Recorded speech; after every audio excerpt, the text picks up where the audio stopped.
हरिओम प्रिय दर्शकों, यदि आपकी सिंह राशि या सिंह लग्न है तो इस वीडियो को बहुत ध्यान से देखिएगा।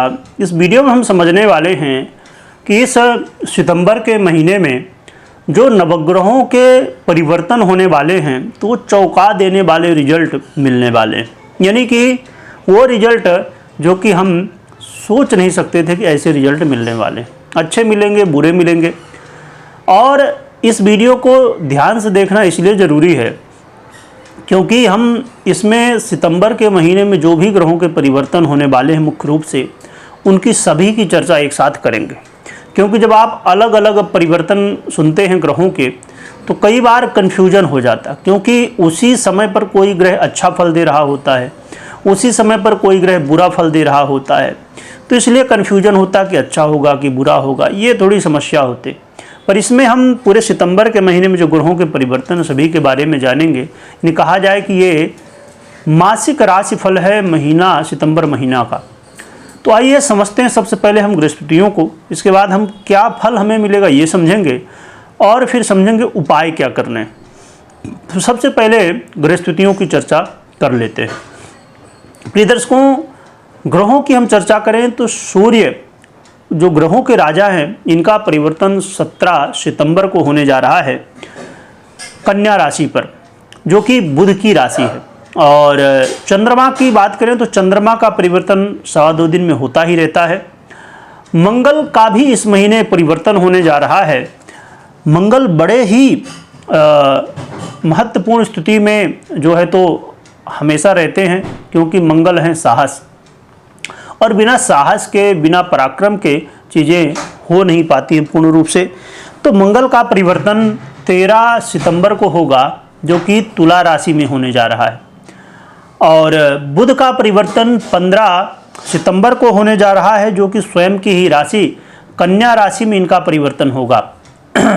और 30 सितंबर को ये उदय अवस्था को भी प्राप्त हो जाएंगे, लगभग महीना पूरा हो चुका होगा। देवगुरु बृहस्पति वर्तमान में मिथुन राशि में ही गोचर कर रहे हैं और इनका गोचर काल स्वयं के नक्षत्र में हो रहा, बहुत अच्छी बात है। इसके अलावा शुक्र का भी परिवर्तन इस महीने होने जा रहा है। शुक्र का परिवर्तन 14 सितंबर को होगा, जो कि सिंह राशि में होगा। यानी कि सूर्य की राशि आपकी ही राशि पर होने जा रहा है शुक्र का परिवर्तन। और शनि वर्तमान में मीन राशि में ही गोचर कर रहे हैं, वक्रावस्था को प्राप्त हैं। और राहु कुंभ राशि में है, परंतु राहु की स्थिति में विशेष परिवर्तन होने जा रहा है सितंबर के महीने में, जो कि आने वाले समय में और भी ज़्यादा एक महत्वपूर्ण परिवर्तन राहु का होगा। फिर आने वाले में हम समय में चर्चा राहु की करेंगे। और केतु वर्तमान में सिंह राशि पर आपकी ही राशि पर गोचर कर रहे हैं। तो ये कुछ है गृहस्थिति। एक और महत्वपूर्ण गृहस्थिति बनने जा रही है, जो कि चंद्रमा की है। सितंबर के महीने में ग्रहण योग की स्थिति, चंद्र ग्रहण की स्थिति बनने वाली है, जो कि इसे समझना बड़ा ही महत्वपूर्ण होगा। और जल्द ही हम कोशिश करेंगे कि आने वाले समय में इसकी वीडियो आपको प्राप्त हो सके। चलिए अब हम एक एक करके संक्षेप में समझते हैं, सूक्ष्म रूप में समझते हैं कि इन ग्रहों के क्या प्रभाव हमारे चाहे वो स्वास्थ्य को लेके हो, चाहे विद्यार्थियों के लिए, स्टूडेंट के लिए हो, चाहे लव पार्टनर के लिए। हम मैरिज लाइफ की भी बात करेंगे, व्यापार की और करियर की भी बात करेंगे। एक एक करके समझ लेते हैं।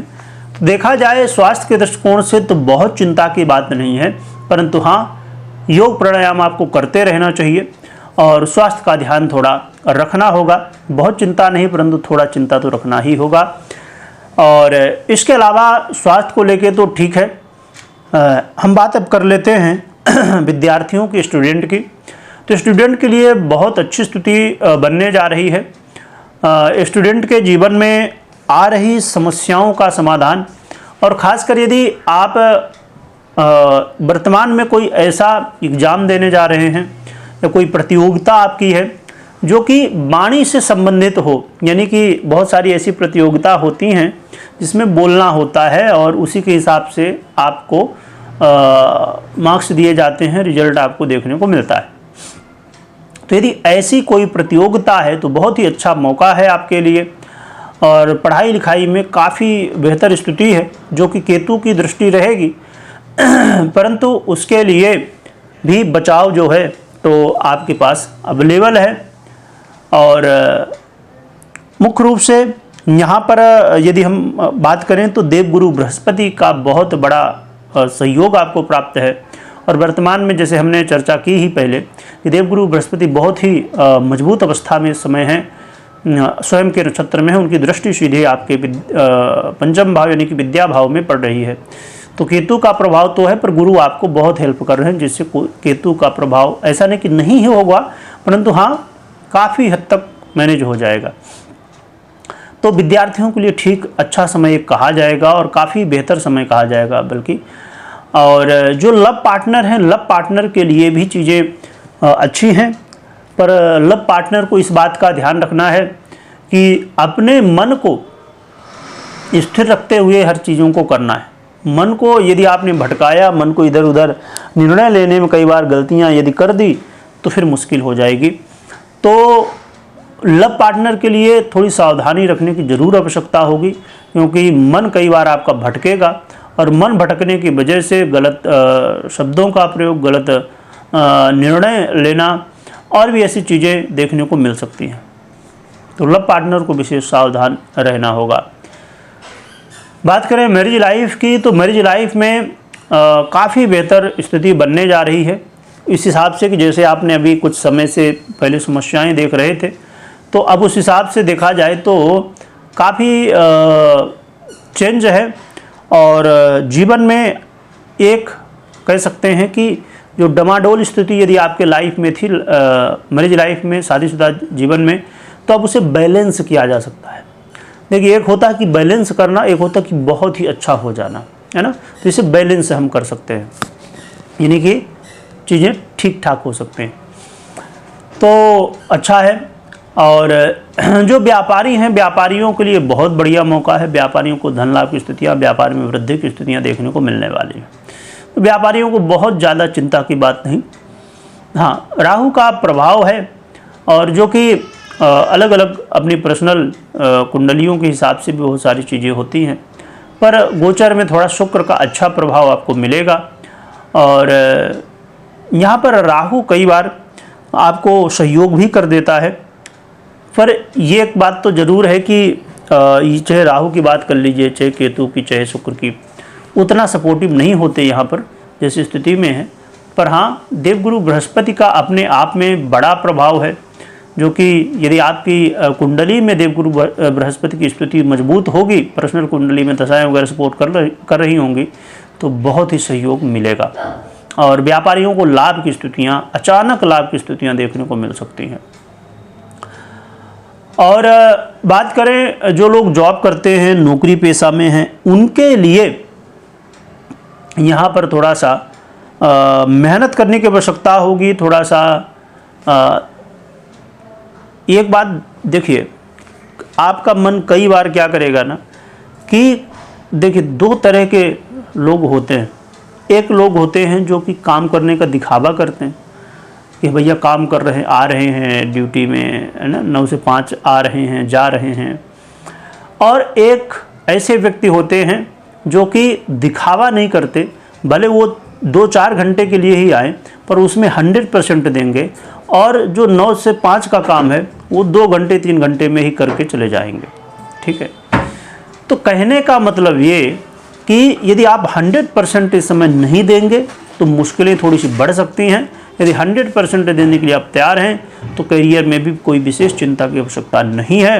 हाँ, यदि आपने वो वाली बात की कि बस ड्यूटी निभाना है, तो फिर थोड़ी सी मुश्किलें आएंगी, है ना। और वैसे भी ड्यूटी यदि आप निभाने वाली बात करते हैं ना, तो लाइफ में ग्रोथ नहीं कर पाएंगे। हाँ, कई बार ऐसा होता है, थोड़ी कुछ रीज़न होते हैं उसके पीछे, पर ये अपने आप में अब हर व्यक्ति की अपनी सोच है, मान लीजिए। पर मैं जहाँ तक पर्सनल समझता हूँ इस विषय को, कि यदि आप 100% दे रहे हैं, भले जहाँ पर आप वर्तमान में हो ग्रोथ ना हो रही हो, आपकी सैलरी ना बढ़ रही हो, आपका पद ना बढ़ रहा हो, पर आपको काम करने का जो एक एक्सपीरियंस होगा, अनुभव होगा, वो आपके अंदर डेवलप हो रहा है। और सामने वाला भले ना बढ़ा रहा हो, पर वो भी जान रहा है कि आपको नहीं छोड़ सकता हो। जिस दिन आप छोड़ने पे आओगे तो कुछ न कुछ करेगा ही कि भाई कुछ कर दिया जाए, इससे सामने वाला रुका रहे, ये बढ़िया काम करता है। और ठीक है, यदि आप 100% देते हैं ना, तो आपके पास काम ही काम होगा। क्योंकि हर बड़ी कंपनी जो होती है ना, वो नज़र रखती है लोगों के ऊपर। जो बड़ी कंपनियां होती हैं, आपके काम करने के तरीके, क्योंकि यदि आप काम 100% करते हैं तो आपका जो बोलने का तरीका है, बताने का तरीका, एक्सपीरियंस है, हर चीज़ अलग ही होता है। क्योंकि हर एक व्यक्ति की अपनी सोच है, अपनी मजबूरियाँ भी कई बार होती हैं, पर मेरी जहाँ तक समझ है ये है। तो आपको इस महीने इस बात का विशेष ध्यान रखना चाहिए। अब आइए समझते हैं कि उपाय क्या करना चाहिए जिससे हमारे जीवन में अच्छे परिणाम देखने को मिले। उपाय के रूप में एक तो भुवन भास्कर को अर्घ दीजिए, भुवन भास्कर की आराधना करिए। दूसरी चीज़, माँ लक्ष्मी के मंत्रों का या किसी स्तोत्र का, श्री सूक्त इत्यादि का पाठ कर सकते हैं, जप कर सकते हैं। और साथ में हनुमान चालीसा का भी पाठ करिए, तो ये अच्छा रहेगा। बल्कि ज़्यादा बेहतर है कि यदि हनुमान चालीसा जैसे करना, कोई मंत्र जपना है तो घर में करिए, यदि मंदिर नहीं जा सकते। नहीं तो मंदिर जाइए और भगवान के दर्शन करिए, आशीर्वाद लीजिए, तो और भी बढ़िया। वहीं बैठ के कर लें तो और भी ठीक है, या तो फिर जैसी सुविधा हो आपकी। पर यदि मंदिर भी जा सके तो ज़्यादा बेहतर हो जाएगा। तो ये आप कर सकते हैं उपाय। और हमेशा इस बात का ध्यान रखिए कि कभी भी कोई भी निर्णय लेना हो आपको, तो अपनी पर्सनल कुंडली विश्लेषण के बाद ही निर्णय लीजिए। कमेंट में जय सूर्यदेव, जय बजरंगबली लिखिएगा, और लिखने के साथ खूब स्मरण करिएगा। कलयुग में स्मरण करना बहुत महत्वपूर्ण है, एक तपस्या के समान ही है, समझिए। तो ये खूब करिएगा। और हमेशा कर्म को प्रायोरिटी दीजिएगा। इस महीने हमेशा ही देना चाहिए, पर इस महीने बहुत ज़रूरी है। वीडियो देखने के लिए बहुत बहुत धन्यवाद।